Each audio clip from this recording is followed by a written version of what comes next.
జై భవానీ. ఇక్కడ కనిపిస్తున్నది పవర్ఫుల్ మరుగుమందండి. ఈ మరుగుమందు దేవుడిచ్చిన ఒక గొప్ప అవకాశంగా మీరు భావించి కేవలం మంచి కోసం మాత్రమే ఉపయోగించగలరు. అంటే భార్యాభర్తలు గొడవల్లో ఉన్నా కూడా లేదా అక్రమ సంబంధాల్లో ఉన్నప్పుడు ఈ పవర్ఫుల్ మరుగుమందును పెట్టి మీరు కోరుకున్న వ్యక్తిని జీవితాంతం మీతో సంతోషంగా ఉండేటట్టు చేస్తుందండి. ఎలాంటి మొండి వ్యక్తి అయినా కానివ్వండి, భార్య అయినా కానివ్వండి, భర్త అయినా కానివ్వండి, కుక్కలాగా జీవితాంతం మీతో సంతోషంగా ఉండేటట్టు, మీ మీద ప్రేమను కలిగేటట్టు ఈ మరుగుమందు అంత పవర్ఫుల్గా పనిచేస్తుందండి.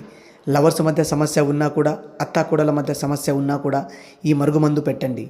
ఎందుకంటే ఈ పవర్ఫుల్ మరుగుమందును మేము స్వయంగా మా తాండా ప్రాంతాలల్లో పవర్ఫుల్ మూలికలను ఉపయోగించి మరీ మేము తయారు చేస్తాము. ఇది 100%గా పనిచేస్తుందండి. ఎందుకంటే దీన్ని మేము అంత పవర్ఫుల్గా తయారు చేసి ఇస్తాము. ఇదే కాకుండా ఇంట్లో ఎలాంటి సమస్య ఉన్నా కూడా దాన్ని మేము పరిష్కారం చేయగలం.